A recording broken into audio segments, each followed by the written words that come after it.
6년 전 2019년 UEFA 챔피언스리그 결승전 리버풀과의 경기에서 부상에서 막 돌아왔던 해리 케인을 무리하게 선발 출전시켰고 케인의 부진 속에 토트넘이 패배했던 그때의 기억 때문인 것 같은데요. 영국 현지에서 토트넘과 맨유의 유로파리그 결승전에 최근 부상에서 돌아온 주장 손흥민 선수를 선발 명단에서 빼야 한다라고 주장하는 사람들이 늘어나고 있습니다. 심지어 세계적인 스포츠 웹진인 디 애슬레틱의 토트넘 담당 기자들까지도 이런 주장을 하고 있다는 점은 디 애슬레틱도 축구를 이해하는 깊이가 부족하거나 혹은 어그로를 끌기 위해 주제를 잡는구나 이런 생각이 들었는데요. 그런데 이런 주장에 대해서 영국을 대표하는 정론 일간지 텔레그래프에서는 정면 반박하며 손흥민 선수는 무조건 유로파리그 결승전에 선발로 뛰어야 한다고 공개적으로 지지를 선언하는 기사를 썼습니다. 디애슬레틱에서는 대체 어떤 이유로 손흥민 선수의 선발 제외를 주장했는지, 그리고 텔레그래프는 이러한 내용을 어떻게 반박했는지 영국 현지 언론 보도 내용과 현지 팬들의 반응까지 총정리해드리도록 하겠습니다. 먼저 디애슬레틱의 토트넘 담당 기자이자 전술 분석에도 조예가 깊은 것으로 알려진 제이 해리스 기자가 토트넘의 유로파리그 결승전 선발 명단을 예상하며 쓴 기사입니다. 제이 해리스 기자는 솔랑키를 중앙 공격수로 투입하고 오른쪽에 브레넌 존슨, 그리고 왼쪽 측면 공격수 레프트 윙으로 윌슨 오도베르가 뛸 것이다라고 예상했고 또 그래야 한다라고 추천을 했어요. 오히려 미드필드 라인에 오도베르가 들어가는 게 아니라 벤탄쿠르와 비수바의 투볼란치 앞에 사르를 배치해서 수비 균형을 중원에 갖춰주고 윙어로 오도베르를 쓰고 손흥민 선수를 빼야 한다고 주장한 것이죠. 그 내용을 보시면 손흥민 선수가 토트넘에서 단 한 번도 트로피를 들지 못한 채 커리어를 마친다면 정말 안타까운 일이겠지만 이번 결정에 감정이 개입되어선 안 된다는 거예요. 손흥민 선수의 커리어에 있어 중요한 경기라는 이유로 손흥민 선수를 선발 투입해서는 안 된다, 출전 기회를 줘서는 안 된다라고 얘기하는 것이죠. 손흥민은 발부상 이후 한 달 넘게 결장한 끝에 에스턴 빌라전에 선발로 복귀했고 전반전에는 활기찬 모습을 보이기는 했으나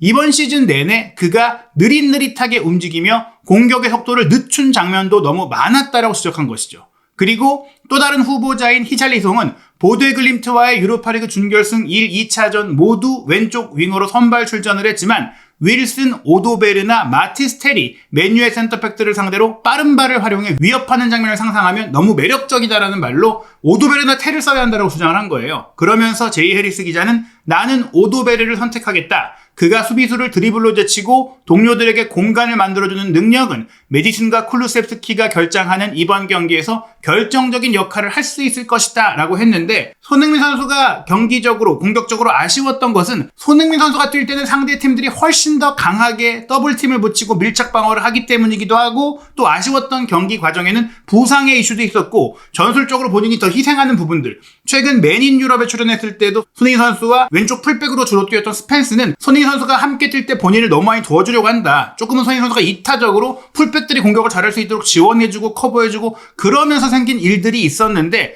그런 것들은 전혀 이해하지 못하고 그저 수비 가담도 부족하고 또 본인만을 위해 뛰어왔던 어린 공격수들의 몇몇 좋은 장면들만 생각하고 손흥민 선수가 어떤 역량과 퀄리티를 갖고 있는지 전혀 이해하지 못한 분석이라고 생각이 됩니다. 그런데 이 분석은 제이 해리스 기자 외에도 또 다른 디애슬레틱의 전술 분석 전문 기자 코너 오닐도 주장을 했어요. 손흥민 선수가 유로파리그 결승전에서 선발로 뛰어야 할까? 뛰는 게 맞을까? 뭐 이런 얘기인데요. 코너 오닐 기자는 히샬리송이 뛰어야 한다고 주장을 했습니다. 히샬리송이 유로파리그 준결승 보데글림트와 두 경기에 모두 왼쪽 측면 공격수로 출전을 했는데 그의 피지컬, 공중볼 경합 능력, 볼을 지켜내는 능력이 이런 큰 경기에 있어서는 압박을 덜어주는 데 있어 중요한 무기가 될 수 있다고 주장한 것이죠. 손흥민 선수를 쓰든 히샬리송을 쓰든 어느 쪽이든 일종의 계산된 도박이자 각기 장단점이 있다라고 하면서 리버풀과의 2019년 챔피언스리그 결승전 이후 토트넘에게 가장 중요한 이 경기에서 손흥민 선수를 선발 명단에 올리지 않는 것은 상상하기 어려운 일이지만 최근의 경기력 저하 그리고 결승전 이전까지의 짧은 부상 회복 기간을 고려한다면 포스테코글루 감독이 그 위험을 감수할 수도 있는 상황, 즉 손흥민 선수를 빼는 것은 위험을 감수해야 하는 일인데 그 위험을 감수한 결정을 내릴 수도 있다라고 설명한 겁니다. 그럼에도 불구하고 텔레그래프에서는 토트넘 허스퍼가 손흥민 선수가 올 시즌 같은 경우에는 뛰지 않은 경기의 승률이 높게 나온다고 해도 But he must start final. 손흥민 선수는 결승전에 선발로 나서야 하는 선수다라고 아예 제목에 박아놓고 자신의 주장을 피력했습니다. 그 전체 보도 내용 살펴보겠습니다. 폼과 피지컬만 본다면 제외가 맞겠지만 경험과 우승에 대한 절박함은 간과할 수 없다. 즉, 이 주제가 영국 현지 기자들 사이 또 팬들 사이에 굉장히 많이 이야기가 돌고 있는 이슈라는 거예요. 엔지 포스테코글루 감독에게 이번 유로파리그 결승전을 앞두고 많은 고민거리가 있는 것은 아니다. 하지만 단 하나, 감독의 머리가 아닌 가슴이 결정을 내려야 할 수도 있는 선택이 기다리고 있다. 바로 손흥민에게 진정한 전설, 레전드가 될 기회를 줄지의 여부다. 2019년의 해리 케인과 지금의 손흥민을 비교해 볼 수 있다. 당시 케인은 부상에서 복귀했고 루카스 모우라가 챔피언스리그 결승전을 앞두고 선발 자리를 위협하고 있었다. 2025년의 손흥민도 한 달간의 부상에서 이제 막 돌아왔고 이번에는 히샬리송이 그의 자리를 넘보고 있다. 이번 시즌의 경기력과 데이터를 기준으로 판단한다면 히샬리송이 선발에 가까워 보일 수도 있다. 그러나 빌바오에서 열릴 맨체스터 유나이티드와의 결승전에는 손흥민이 반드시 선발로 나서야 한다. 손흥민은 토트넘에서 10년을 헌신했고 프리미어리그 득점왕을 수상했으며 위고 요리스가 떠난 뒤 팀의 주장이 됐다. 하지만 결승전에서는 여전히 풀지 못한 숙제가 있다. 손흥민은 2019년 리버풀과의 챔피언스리그 결승전에 나섰던 당시 토트넘 선수들 가운데 유일하게 팀에 남아있는 인물이다. 케인, 에릭 다이어, 키어런 트리피어 등은 이미 다른 팀에 가서 성공을 거뒀다. 손흥민은 이제 자신의 충성심이 결실을 맺기를 바라고 있다. 손흥민은 최근 한국 언론과의 인터뷰에서 이렇게 말했다. 제가 토트넘에 남은 가장 큰 이유는 다른 사람들이 하지 못한 일을 하고 싶었기 때문입니다. 그게 아마 제가 지금 이 자리에 있는 이유일 거예요. 퍼즐을 완성하려면 모든 조각이 필요하잖아요. 다른 조각은 다 모은 것 같은데 가장 중요한 마지막 조각 하나가 빠져 있었던 것 같아요. 그걸 지난 10년간 찾아 헤맸고 이번에는 정말 완성하고 싶습니다. 루카스 모우라는 지난 챔피언스리그 준결승 당시 아약스를 상대로 헤드트릭을 터뜨리며 토트넘의 결승 진출을 이끌었고 해리 케인은 경기 감각이 떨어진 상태였다. 마우리시오 포체티노 당시 토트넘 감독은 해리 케인을 선발 선수로 선택했고 이후에도 같은 선택을 했을 거라고 말했다. 비록 결과는 0대2 패배였지만 말이다. 포스테코글루 감독은 과거에 얽매이기보다 그 역사를 깨야 한다는 사실을 잘 알고 있다. 6년 전 케인이 도박을 걸어볼 만한 선수였다면 지금은 손흥민이 바로 그 자리에 있어야 하는 선수다. 이번 결승전에는 토트넘에서 데얀 쿨루셉스키가 부상으로 빠진 상황이다. 토트넘은 창의적인 아이디어가 부족하고 손흥민은 무에서 유를 창조할 수 있는 선수다. 주장으로서 리더십도 겸비했다는 점도 빼놓을 수 없다. 올해 바이에른 뮌헨에서 개인 첫 트로피를 들어올린 해리 케인과 손흥민은 영상통화를 나눴고 손흥민은 이 순간을 통해 더욱 결연한 의지를 다졌다. 해리 케인에게 축하 문자를 보냈더니 영상통화로 답장을 줬어요. 정말 행복해하는 모습을 보고 기뻤습니다. 그는 제 가장 친한 친구 중 한 명이고 가족처럼 소중한 존재예요. 전 동료가 그렇게 많은 걸 이룬 모습을 보며 저도 가족처럼 기뻤습니다. 그 긍정적인 에너지를 받아서 이번 경기에서도 좋은 결과를 낼 수 있도록 응원해줬으면 좋겠어요. 토트넘에서의 지난 10년간 손흥민은 거의 언제나 선발 명단에 이름을 올렸던 선수다. 감정적으로 본다면 선발 여부는 논란의 여지가 없다. 하지만 현실은 냉정하다. 옵타의 통계에 따르면 손흥민 선수가 최근 출전한 45경기, 토트넘의 승률이 40%에 불과한 반면 손흥민이 빠진 13경기에서는 53.9%의 승률을 기록했다. 경기 숫자로 보시면 최근 45전 18승 7무 20패 그리고 최근 13전 7승 1무 5패로 승률이 더 높다는 것을 알 수 있는데요. 다만 여기서 통계에 오류가 있어요. 표본 자체의 숫자가 너무 적고 손흥민 선수가 뛰지 않은 경기의 경우에는 부상으로 빠진 경기도 있지만 상대가 약체이기 때문에 하브리그 팀과의 컵대회 경기이기에 쉬게 해줬던 경우도 있기 때문이죠. 그리고 무엇보다 최근 토트넘은 애초에 그냥 성적 자체가 안 좋았기 때문에 이것 역시 손흥민 선수가 선발 출전했기 때문이다라고 주장할 수 없는 근거입니다. 또한 중요한 점은 득점은 확실히 손흥민 선수가 뛰었을 때 더 많았다는 점입니다. 손흥민 선수가 출전한 45경기는 82득점이 나왔고 경기당 1.8골이 나왔는데요. 뛰지 않은 13경기는 21골이 나왔고 경기당 득점이 1.6골로 더 적었습니다. 실점은 66실점으로 경기당 실점 1.5실점인데 뛰지 않은 13경기도 19실점으로 1.5골을 똑같이 내줬죠. 결국 손흥민 선수가 뛸 때 더 많은 골이 나왔다라는 얘기입니다. 히샬리송의 경우 22경기에 출전한 본인의 선발 출전 경기에서 45.5%의 승률을 기록했고 그가 결장한 36경기의 승률이 41.7%. 손흥민 선수가 최근 17경기에서 한 골밖에 넣지 못했는데 히샬리송 역시 폭발적이지는 않지만 같은 기간에 4골을 넣었고 도미닉 솔랑케 왼쪽에서 뛸 때 좋은 기여를 했다라고 평가를 했습니다. 손흥민 선수가 발부상에서 복귀해 크리스탈 팰리스전 아스톤 빌라전을 출전하면서 경기 감각을 끌어올렸는데 특히 빌라파크에서 치렀던 지난 에스턴 빌라전은 한층 날렵하고 예리한 움직임을 보이면서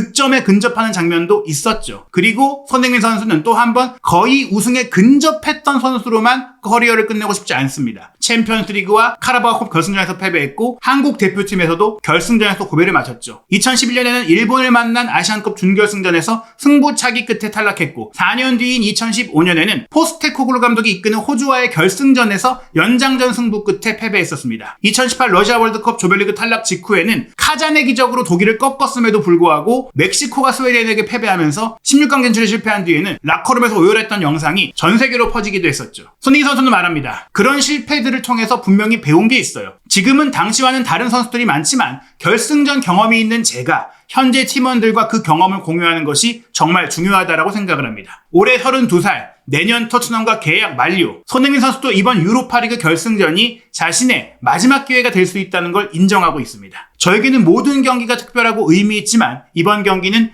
다시 오지 않을지도 모르는 기회처럼 느껴집니다. 이제는 정말 지금이 아니면 끝이라는 상황입니다. 포스테코글루 감독이 이번만큼은 마음이 시키는 대로 손흥민 선수를 선발로 내세워야 합니다. 바로 이것이 맨로 기자의 주장이며 저도 똑같이 생각하는 부분인데 다만 저는 똑같이 생각하는 것은 손흥민 선수가 선발로 뛰어야 한다는 주장만이고 경기적인 면, 전술적인 면 그리고 저 통계 기록의 허상, 말도 안 되는 걱정들은 동의하지 않습니다. 손흥민 선수가 물론 최고의 경기 감각을 갖추지 못할 수 있지만 그럼에도 불구하고 대체 선수로 얘기되는 히샬리송, 오도베르 이 두 명 중에 비교해야 된다면 손흥민 선수가 나와야 한다. 그리고 만약 히샬리송, 오도베르, 손흥민 선수 중에 고민을 해야 된다면 굳이 여기서 그 고민을 해야 될까? 저는 그 말씀을 또한 드리고 싶습니다. 텔레그래프에 달린 기사 댓글을 보시면 앤서니 로렌스라는 팬은 제 기억이 맞다면 케인은 또다시 큰 경기에서 사라졌습니다. 실수일 수도 있겠지만 너무 많아서 헷갈릴 정도죠. 히샬리송이 선발로 뛰어야 합니다. 포스테코글루 감독은 이기지 못하면 경질될 것이고 본인도 그것을 잘 알 것입니다. 이번 결승전은 재미있을 것입니다. 양팀 다 올해 너무 못했는데 토트넘이 이기길 바랍니다 라면서 히샬리송이 뛰어야 한다고 했습니다. 그러나 그랜트 마틴이라는 팬은 히샬리송은 루카스 모우라가 아닙니다. 선발로 뛰어선 절대 안 됩니다. 준결승전에서 솔직히 존재감이 없었습니다. 차라리 마티스텔이 왼쪽에서 뛸 자격이 더 있는 선수고 손흥민 선수가 솔랑키의 옆에서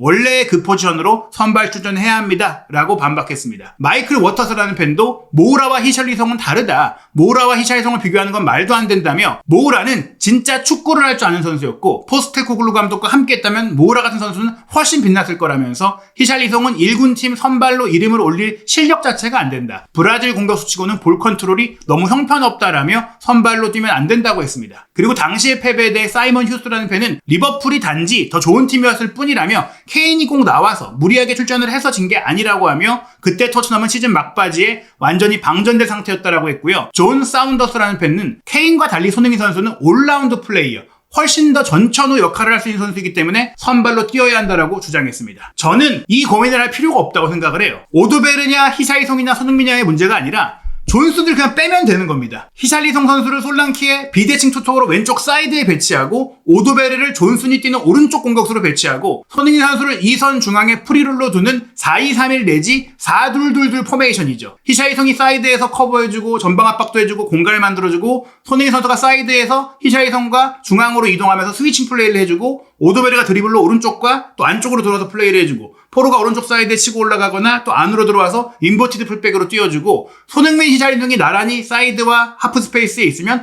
우도기가 아예 윙 플레이로 더 바깥쪽에서 뛰면서 수비를 벌리는 폭을 만들어준다면 손흥민 선수가 더욱더 편안하게 뛸 수 있고 히샬리송이 손흥민 선수의 압박 부담을 덜어주고 오도베르가 드리블링으로 수비의 집중 견제를 풀어준다면 오도베르가 손흥민 선수 덕분에 공간도 만들 수 있고 손흥민 선수도 오도베르 덕분에 공간을 만들 수 있고 또 솔랑키 히샬리송의 투톱으로 인해 손흥민 선수가 배후 침투를 통해 또 공간을 만들고 골을 넣을 수가 있기 때문에 왜 고민하냐? 히샬리송과 손흥민, 오도베르와 손흥민 그 고민할 필요가 없다. 같이 쓰고 존슨을 빼면 된다. 저는 이렇게 말씀드리고 싶고요. 실제로 그런 훈련도 실시가 되고 있고 또 UEFA TV도 손흥민 선수를 메인 선수로서 이 결승을 앞두고 프리뷰 쇼를 진행을 했고 경기 메인 포스터도 손흥민, 브루노 양 팀의 주장 대결로 압축되고 있어요. 주장이자 에이스이자 팀 내 유일한 월드클래스인 손흥민 선수를 선발해서 뺀다? 그것은 포스테코글루 감독이 머리에 총을 맞지 않고서는 내릴 수 없는 결정이다. 손흥민 선수가 갑자기 다시 부상이라도 당하지 않는 한 있을 수 없는 일이라고 생각을 합니다. 과연 손흥민 선수 토트넘과 맨유의 유로파리그 결승전에 어떤 모습을 보일지 한준TV 구독, 좋아요, 알림 설정을 통해 한준TV의 실시간 입중계로 함께 경기 지켜보고 응원하시고 경기 후 분석과 현지 반응까지 확인하시기 바랍니다.